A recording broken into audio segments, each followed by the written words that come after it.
Hey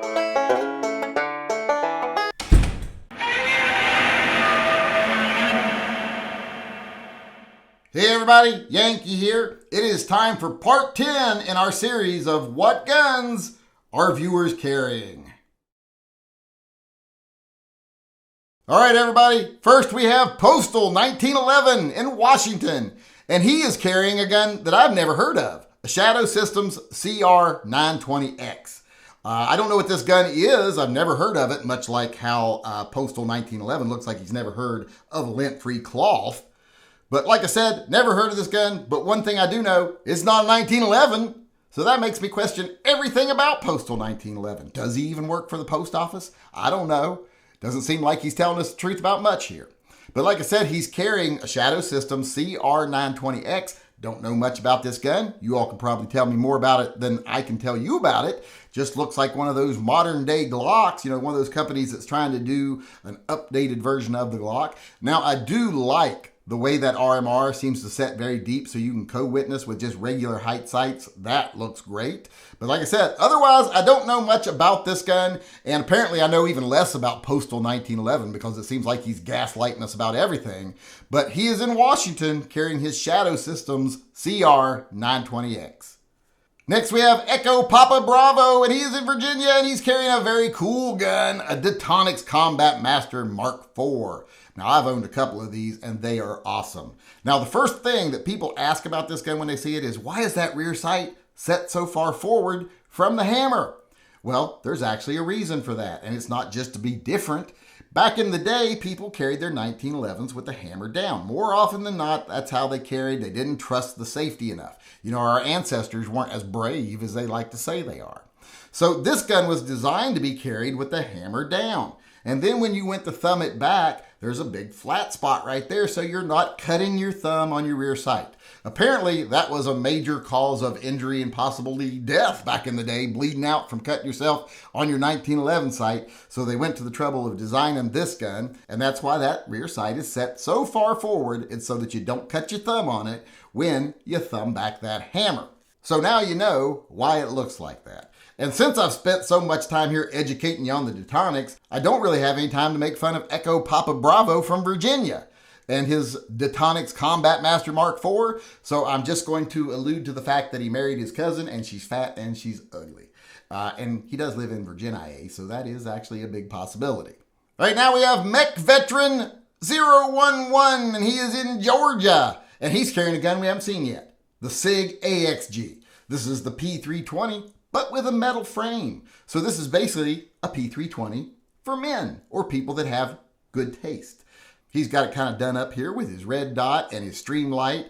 And he does have extendos over here, which means he's probably in a gang, as I've said before. And I was going to give him a pass on that, but he, in his email to me, showing me this picture for some reason, made fun of my genitalia. He alluded that they are small and actually laughably small. And to that I say, who told you? Was it never enough ammo? Oh, that bitch. And you don't know for sure, so shut up. But like I said, this is Mech Veteran 011 in Georgia with his SIG AXG. All right, next we got Nathan Amato. And one thing he heard a lot growing up was Domo Warigato Nathan Amato. At least he did if his friends are cool. If his friends are nerds, he might not have heard it. And he is in California, which means he may not have heard that, because I think it is a felony to make fun of people in California and make them feel uncomfortable. And what he's carrying is a perfect example of what choices people make when people don't make fun of them, when they don't ridicule them when they do silly stuff, because he chose to carry a 380. In fact, he's carrying the SIG P238 380, so a 1911-ish 380 pistol. Now, granted, he is in California, where you could probably take out most attackers with an unkind word, so maybe the 380 will be just fine. And another thing about this gun is it is so small. It's a solid little gun. It feels good. It works great. And it is so easy to conceal, so it can really disappear if you don't want people to know you're carrying. And in California, he's probably afraid of scaring some people to death if they actually see he's carrying a gun. So maybe that's why he did it. Maybe he doesn't have a vagina. He's just being considerate. It's Nathan Amato, or Domo Warigato Nathan Amato, in California, carrying his SIG P238. All right, next we have Dylanger McKinnon, and they are from Texas. And after I see that they're from Texas, I'm almost thinking that might be Dillinger up there. That his parents wanted to name him Dillinger, and they're just illiterate because that does not spell Dillinger. It spells Dylan with a ger on the end of it. So I don't know what's going on there. But he's carrying his Glock 22, and he's going old school with a Gen 2. Now this gun, looks like it's been carried. This looks like it's been through some stuff and it's still going strong. It is a Glock, so I'm sure it's still getting the job done, even though it's got a few character marks on it. Although I'm not even sure Dylanger knows it's a Gen 2, because with that first name, I'm not going to assume he can read. But like I said, this is Dylanger McKinnon in Texas and his Glock 22 Gen 2. All right, next we have Rotten Corpse, and that's kind of a depressing name. And even more depressing, they live in Michigan. And that actually makes that name make a little more sense, because if you've ever been to Michigan, it pretty much smells kind of like a rotting corpse in most places. Depending on which end of the state you're in, it either smells like a rotten corpse or dead fish. And they're carrying a Ruger LCP Max. Now, I love this gun. This is Ruger's little double stack 380. I actually want one of these. I would have a hard time deciding between one of these and one of the new Smith & Wesson offerings, but I think I'd lean towards these. And Rotten Corpse didn't seem to have any trouble making their decision. They got the LCP Max. And this is the part where I would normally make fun of them for having a mangina for shooting a 380, but Rotten Corpse is one of those names that could go either way. This could be either Mr. Rotten Corpse or Miss Rotten Corpse. So I can't really make fun of them for that, because they might have an actual vagina, which is not nearly as much fun to make fun of as manginas. So let's just say Rotten Corpse in Michigan is carrying their Ruger LCP Max, and that is probably just fine. All right, next we have a little bit of an odd duck here. We have Connor in Indiana, and he is carrying an NAA companion, which is weird enough in itself that he's carrying one of those little 22s. But this one is the 22 Magnum cap and ball version of this gun. So this, I don't even think legally counts as a gun. I think legally it's just a pointy stick.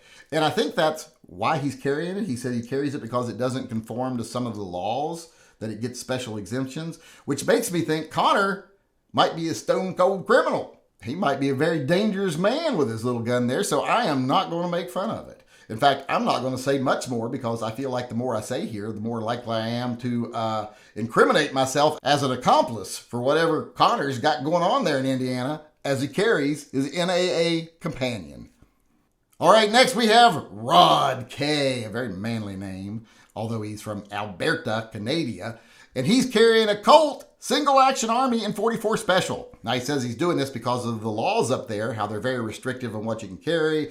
Got to be an antique or this or that or whatever. You can carry it in certain places. So he's really skirting the laws with this gun. But this is an awesome way to skirt the laws. If you're using really bad laws to justify carrying this gun, gives you a reason to carry it, well, you're definitely making lemonade out of lemons. And that's a great skill to have up there in Canada right now, because things ain't going so well up there. In fact, I think they're about to let Moose start voting, simply so the liberals can stay in charge, because we all know Moose are very liberal, because they're very anti-bear, and we all know bears are conservative, so the Moose are very liberal. So they want to give them the vote. And they're not going to give the bears the vote, so things are going to get pretty bad up in Canada pretty soon, I have a feeling. But I think Rod K should be fine, because he's carrying his Colt Single Action Army. All right, next we have Jason J from Colorado. And being a Colorado elitist, he thinks he's too good to follow the rules, because he sent me a picture of multiple guns, and he says he carries all of them at one time or another. I just wanted a picture of the gun you carry the most. So one of the guns he had is one I really like, so we're going to focus on that one and pretend that's the one he always carries. And it is the Smith & Wesson 360 PD. And I love this gun. I have this gun. I carry this gun a lot. So let's pretend that this is what Jason in Colorado, Jason J in Colorado, carries all the time, which I doubt it, because this is a pretty manly gun. And let's face it, Colorado, I think the men up there spend most of their time going to brunch, drinking mimosas, and coordinating their Gucci snowsuits with their wife and kids. So manly's not the first word that comes to mind. But this right here, this would make Jason very manly. In fact, this gun right here is one of those guns that I always tell people whenever I talk about this gun. If you have to draw this gun on someone, you might want to ask them, are you going to rape me and kill me, or are you just going to rape me? Because if they're just going to rape you, you might want to take one for the team, because that's probably going to be less abusive than actually firing this thing. Because it is a beast. It's a beast with teeth. And if you ever need it, it will save your life. So Jason J. in Colorado, the manliest man in Colorado, we are going to pretend, is carrying his Smith & Wesson 360 PD. All right, next we have Geoff in Florida.